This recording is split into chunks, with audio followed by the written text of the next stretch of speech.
Tvach. Just to go over what we spoke about this morning. This week, Nabach, we had this tragedy in Florida. There were boys that benched Goimel. And I heard somebody describing the scene of the aftermath. The parents waiting by the phone, hoping to get a call from their son, their child, hearing that he's okay. And then when the parents didn't get such a phone call, they checked into the hospital to find out the status. But somebody who didn't get the phone call,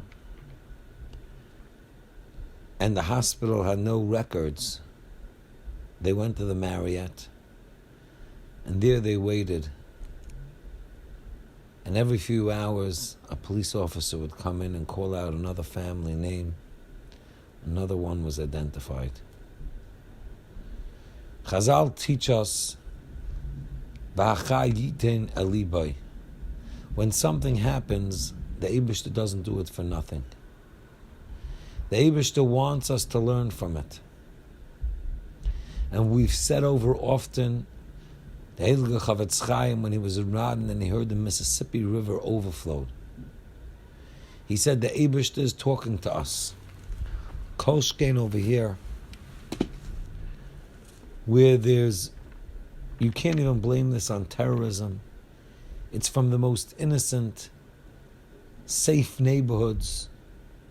Such a tragedy is for us to learn. There's a lot that we can learn, but I want to focus on what I call the most important job that we have in this world. In this week's Parsha, when it's talking about building the Kelim for the Mishkan, at the end of Kapitel Chafei, Pasuk Mem, the Pasuk says, Re'ei va'asei betavnisam ashe'at amara bahar. See and create with the form that you were able to see in the Har. And Rashi explains, it's actually a Gemara in Menachos Daf Chavtes Amud Aleph, Sheniskasha Moshe b'maisa menorah. The menorah, which was made out of one chunk of gold. Moshe had a very hard time understanding not only the menorah, it seems. The Gemara talks about the Aron, the Shulchan.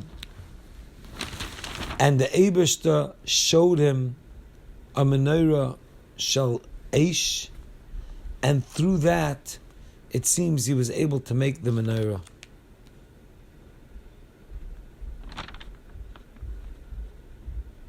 The problem is, if you go back a few psukim to Pasuk Lamed Aleph, V'asisa menorah zav tar miksha te ose.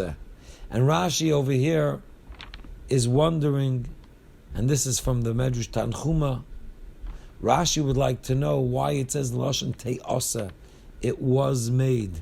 It should say tasa, that you made. Says Rashi, Moshe couldn't figure out how to make the menorah. So the Eibishter told him, take the chunk of gold, throw it into the fire, and it turned into a beautiful menorah. But if that's the case, why in Pasuk Mem does it make it sound like Moshe did it? Moshe actually didn't do it, the Eibishter did it. Says the Heilige Sasames, b'shem his father, Chidush Harim, Zecher Tzadik v'Kadosh Levracha. This is to teach us a concept we know from the Gemara. This is to teach us something that we need to keep in mind when it comes to any davar ruchni. Yagata umatzasa. You do yagis. You put your strength in. You toil. You sweat. Afterwards, the Eibishter gives it to you as a mitzvah. And with anything, I want to start learning. It's so hard for me. I can't just be miyageya and the Eibishter will give it to you as a Metzia. You want to daven better. You want to not talk by davening. Come on time. Anything you need to do, you put in the effort, and then afterwards the Eibishter will give it to you as a present. But the Chiddush is then it's considered that you did it. Not that the Eibishter did it. That's considered you did it. Yagato matzaso time.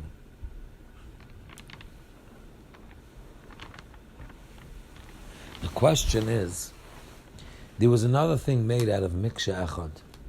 That was the Kruvim. Backing up a few psukim, the Pasuk Yud Ches. The Kruvim had to be 2 Kruvim out of the same chunk of gold. And Rashi says, the most parts of Tinuk, they had to have a child's face. That was also intricate. There was also something Miksha Echad. Why don't we find that Moshe struggled and he threw it into the fire and the Eibishter sent it out? Yagato matzasa. And I heard a beautiful teretz. The Kruvim, which symbolize our children, there's no throwing into the fire. When it comes to your children, you have to be miyageya, miyageya, miyageya. You can't give up. You can't throw in the towel. You can't stop. Of course we have siyata d'shmaya. Of course we should daven and ask for help. But when it comes to children, we have to be able to figure it out. These are our children. This is our achrayus. This is the most important job that we have on this world. Any job you have, the biggest Rosh Hashiva could be replaced if need be. The biggest businessman, the leader, the president, whatever you are, it's all replaceable. There's one job that we have that nobody can replace us. That's being a father or a mother. Nobody can replace. No step parent, no surrogate parent could ever take the place of a parent. So when it comes to our children, we have to figure it out. Yes, the siyata d'shmaya, yes, we should daven, but we have to figure it out. And there's a big vert from the Slabodka Rosh Hashiva. He spoke at the first Knessia Gedola, which was designated to Chinuch Habanim. Why? Because of the importance of Chinuch Habanim.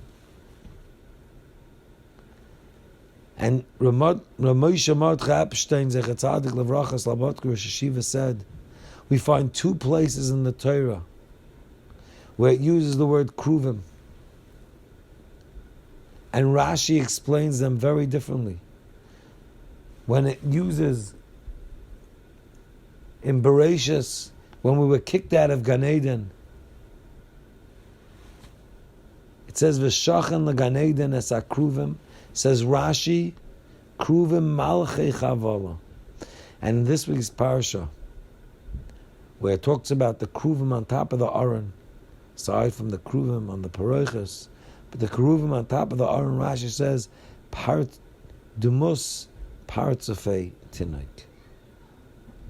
So we have, on one occasion, Rashi explaining them, Malchei Chavala, and one Dumus Partzafei Tinok. Says the Slabodka Rosh Hashiva that when it comes to chinuch, if we're mechanech properly, our children will be parsim knafeyam, they spread their wings on top of the Aron HaKodesh. If we keep them connected to the Torah, we keep them connected to the Oyel Moed, they'll be in the Kodesh HaKadoshim, spreading their wings on top of the Aron HaKodesh. However, if we don't do a proper job in chinuch, then the children can end up chas v'shalom malchei chavala.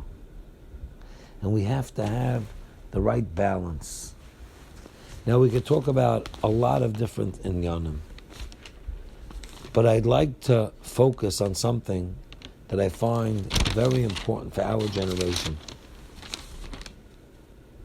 This past week, the toy giant Toys R Us filed for bankruptcy. They're $5 billion in debt. And there were analysts analyzing what's going on, and they were not just analyzing Toys R Us, but it seems all the major toy companies are struggling. Why wouldn't we want toys? How do toys go out? And the thing they came to was very frightening. It seems that children are very much spending time with screens, whether it's watching or playing computer games. And what that does to their brain is it dulls and sometimes ruins completely their imagination. To play with a toy, we need imagination. You give a kid a car and he thinks he's the Hatzalah, he thinks he's the policeman. You give a girl a doll and she thinks she's the mommy, a kitchen set, a tool set. Without an imagination, there's no point in a toy. And being that they spend so much time with the screens, they're called screenagers, their imagination is shot. This week I spoke to our principal, and through our conversation he mentioned the boy, and he says, what a waste, what a waste. I said, what do you mean? He said, it's such a bachinte boy. He seems to be smart, but his brain is fried. He must be using the screen all day. If you think about this, it's a scary thought. Because how could our children have a shayches to Torah? Without an imagination, how do you learn a Gemara? How do you learn a Tosfos? How do you open a business? And what does their Shabbos look like? Dreading it, waiting to get back to the screen. Our job as parents is to understand the new challenges and realize what we have to protect our children from. Going further back in this week's parasha, in the same kapitel, Pasuk Ches, the Pasuk says, V'asali migdash v'shachanti b'soicham. And Chazal want to know why it says v'shachanti b'soicham. It should say v'shachanti b'soichai. I dwell in the Migdash, in the Mishkan. Why does it say I dwell b'soicham? Says Chazal Melamed that the Eibishter is, where is the Ashras Ashchina? You do things of Kedusha, and the Eibishter is Shoira b'soich kol echad ve'echad. We have to make ourselves and our children a place that the Shechina could rest. Everything that happens in this world is a mashal for us to learn from. I heard a story very recently. There was a child in Bnei Brak who was in terrible pain. His stomach was in terrible pain. They took him to the doctors,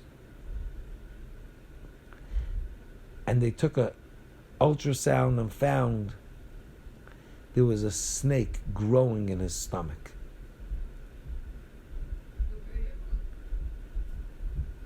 They had a big problem.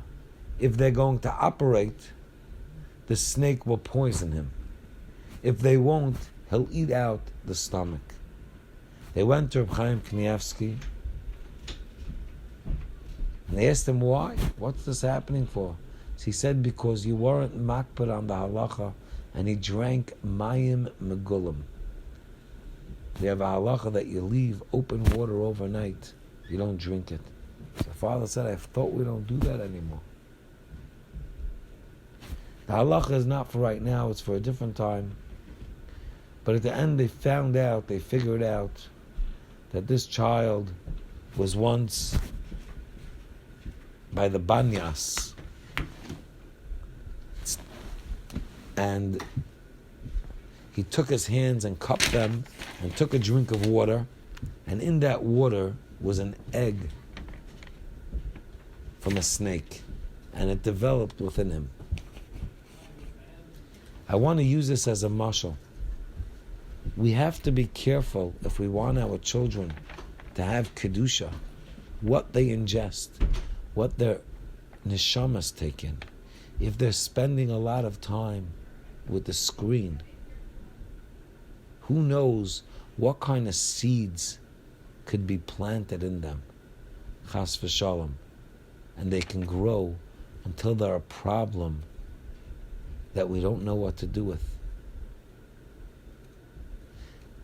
When it comes to our children, there's no throwing up your hands.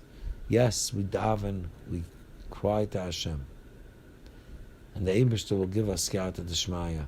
But it's our job as parents to protect them, and we should all be zeicha that we should have children, that this should be roy for ashros ashchina. We should all be able to have nachas from our children in a way that Klal Yisrael could have nachas from them.